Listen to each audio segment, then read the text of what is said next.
o sonho vira realidade. Entra para a história em concreto armado e arranha o céu de Belém. O português que chegou menino e pobre à capital paraense deixa o nome marcado no ponto mais alto da cidade, Manuel Pinto da Silva. Realizações e memórias recontadas hoje por orgulhosos descendentes. Camilo, um dos 16 netos, se debruçou sobre os capítulos da vida do comerciante que, com o trabalho, se tornou influente e realizador. Ele trabalha durante alguns anos e não retira nem um centavo, parece que retira só uma quantia para legalizar a situação dele, para tirar uma documentação. Trabalha durante alguns anos e depois pede para o empregador o dinheiro que ele tinha, por direito, né, de ter trabalhado, retira essa quantia e vai trabalhar numa feira, monta uma barraquinha, começa a vender querosene, tamanco, assim, farinha, ele não para mais. Depois aluga um pequeno ponto comercial e vai crescendo, vai construindo outras coisas e vai diversificando as atividades dele. Aí chega a trabalhar com indústria, com pecuária, com gado leiteiro, com gado de corte e principalmente com comércio, né, que era a grande paixão dele, né? Em Belém, casou com a paraense Maria Moura da Silva. O casal teve 8 filhos e o homem batalhador fez de tudo para transformar o sobrenome em sinônimo de vitória.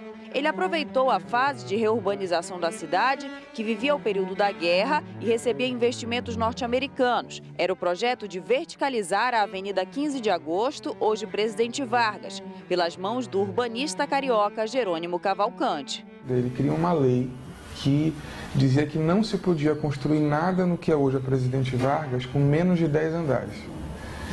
Essa lei era inédita no Brasil inteiro, porque a maior parte das leis que falavam sobre verticalização, elas diziam que não podia ultrapassar 10, 15 ou 20 andares. Aqui era o mínimo, tinha que ter 10 andares para ser construído ou não se podia construir nada na cidade, especialmente nessa avenida. Quando ele chega em Belém, em 29, ele tem contato com as belezas da cidade, né? As praças, os quiosques, os bulevares, né? As grandes avenidas, muito ainda vindo da época de ouro da nossa cidade, da época do intendente Antônio Lemos, né? Aquela questão da grandeza, do embelezamento, da higienização, né? Do melhoramento, e ele tenta contribuir com esse ambiente, né? Urbano, né? E marcar o nome dele na cidade, que ele adota para viver, né? Que constitui família. Então, daí ele vê essa ideia de construir um edifício, né, com aquela questão da modernidade dos anos 50, né, e marcar um novo momento na cidade e deixar o nome dele. Manuel Pinto contratou o engenheiro Feliciano Seixas para realizar o sonho no final da 15 de agosto, atrás do Teatro da Paz e da Praça da República. A construção começa no local onde ficava a Casa Outeiro, comércio tradicional à época. Primeiro vem o bloco menor entre as avenidas Nazaré e Cerzedelo Correia, na metade da década de 1950. Na parte de baixo, a Automobilista, propriedade do comerciante e empreendedor. Primeiramente, ela funcionava no salão de baixo do Grande Hotel, que depois ele compra esse terreno, né, que era uma série de casarões antigos na Avenida Nazaré com a Cerzedelo, derruba uma parte deles, que sai a primeira parte do Manuel Pinto da Silva, e já na década de 50 para a década de 60 é construído o que hoje é o Grande Espigão, de 25 andares, e que na época estava entre os maiores prédios do mundo. A segunda etapa contou com o trabalho de outro profissional renomado, o calculista Antônio Alves Noronha Filho, que trazia na bagagem a construção do Estádio Maracanã. Muitos materiais foram importados, uma obra grandiosa, com mais de 200 apartamentos, orçada à época em mais de 100 milhões de dólares. Capital próprio do homem que deu o nome ao arranha-céu.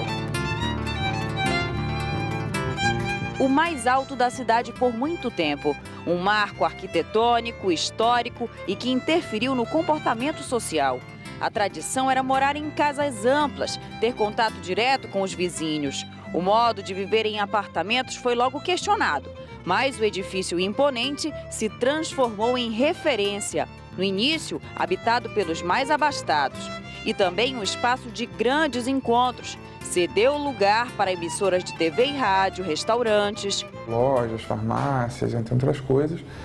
Mas os apartamentos Manuel Pinto da Silva ficaram também famosos porque, além de serem moradia de grandes personalidades da cidade, também, em muitos dos casos, especialmente já avançada a década de 70, 80, marcados como ponto de encontros amorosos, né? Apartamentos que eram usados para inúmeros fins.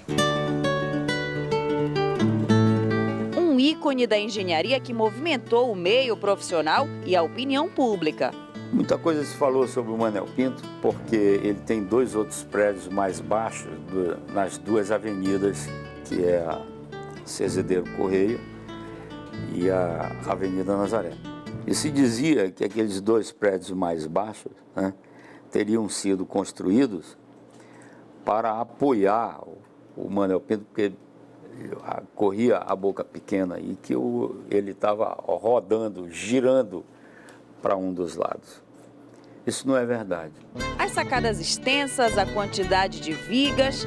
Ele foi feito em cima de um tipo de fundação que se denomina um radier. Então, o Manuel Pinto está apoiado na área inteira dele. Aquele solo é um solo bastante resistente aqui para Belém, mais ou menos 7 a 8 metros acima da maré. Ele não corre nenhum perigo, não tem como. Um presente para a capital paraense, um recanto de vida para a família do português. Logo após a construção, a família toda passa a morar no edifício Manuel Pinto da Silva. O meu avô, meu pai, minhas tias, meus tios, todos moram aqui. Depois foi constituindo famílias, alguns saíram de Belém, hoje tem uns que estão nos Estados Unidos, alguns estão na França. Meu pai ainda, uma tia também ainda está aqui em Belém. E nós continuamos morando aqui no edifício Manuel Pinto da Silva.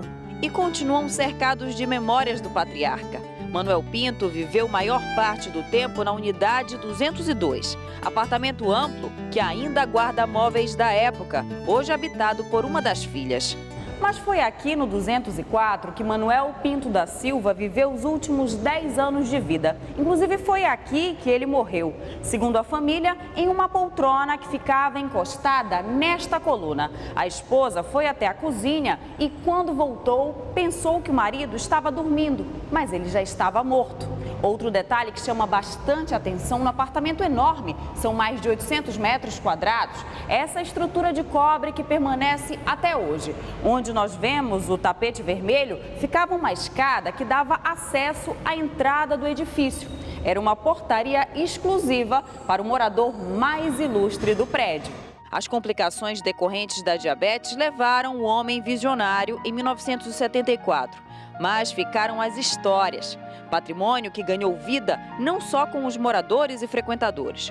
O Manuel Pinto da Silva foi reconhecidamente palco de muitos acontecimentos importantes. Falando de Círio de Nazaré, quando ele cria uma vida em particular, ele cria movimento com os papéis picados, ele ganha um glamour a mais na cidade pela grande homenagem, pelo tempo que fica ali. A passagem da Santa é a passagem mais demorada, porque aquela curva da Presidente Vargas para a Avenida Nazaré, ela é espetacular, sabe? É uma área assim que em Belém do Pará não tem vista melhor para contemplar o Círio que o edifício Manuel Pinto da Silva. A artista plástica foi curadora da exposição Vista Esplêndida, realizada em outubro deste ano no Aeroporto Internacional de Belém e no Salão Nobre do prédio. Em 45 imagens, momentos históricos especiais. Me debrucei na publicação de jornais de época, da inauguração do edifício, e lá tinha uma frase que eu captei como se fosse a essência. Saber que o primeiro visitante, o arcebispo metropolitano da época, que subiu no mirante, ficou encantado como eu fiquei quando eu deslumbrei, e eu fiz a interligação do que ele sentiu e da mesma emoção que eu senti, e resgatei deste jornal o tema Vista Esplêndida. E essa vista foi por muito tempo rotina na vida do seu Miguel, hoje administrador do prédio onde trabalha há 41 anos. Ele começou como ascensorista, conheceu Manuel Pinto da Silva. Quando eu cheguei aqui, ele já estava doente, inclusive já estava meio cego, com mais ou menos um ano que eu teve aqui, ele faleceu. Ainda teve conheci ele bem, bacana, forte ele. A esposa dele também era muito gente boa mesmo, conversava com a gente, dizia tudo como começou. Acompanhou todo tipo de acontecimento, tristes muitas vezes. Ele conta que presenciou 12 suicídios. Se jogava do 23, 22, do 12, do 17. Depois que nós implantamos isso aí, serviço de interfone, teve uma moça que se jogou com um filho desse prédio bem do lado. Ela veio aqui para se jogar, só que o porteiro impediu. E ela foi lá, ela subiu e se jogou. Manuel Pinto da Silva, homem que fez história. Ele teve essa visão, né, de emergir, como eu falo poeticamente, né, romper ao céu com concretos, né, emergir para ficar na história. Personalidade que deixou exemplos. De persistir, de encarar as dificuldades, né, de lutar por aquilo que ele queria, né, até o fim, e conseguir, né, o sonho dele, que era a construção do edifício Manuel Pinto da Silva. Quando ele entrega a obra concluída em 58, eu acho que isso deve ter sido o momento mais emocionante da vida dele. Eu lembro que a minha avó falou que teve um grande coquetel na cobertura do edifício em 58, recebeu as autoridades todas, e após ele abriu para a população toda subia. E foi o dia inteiro, coquetel e suco, refrigerante, bebidas e salgadinhos. Ele queria também a população. Histórias emocionantes que no concreto ou no coração chegaram tão longe e tão alto quanto o monumento que se transformou em cartão postal de Belém.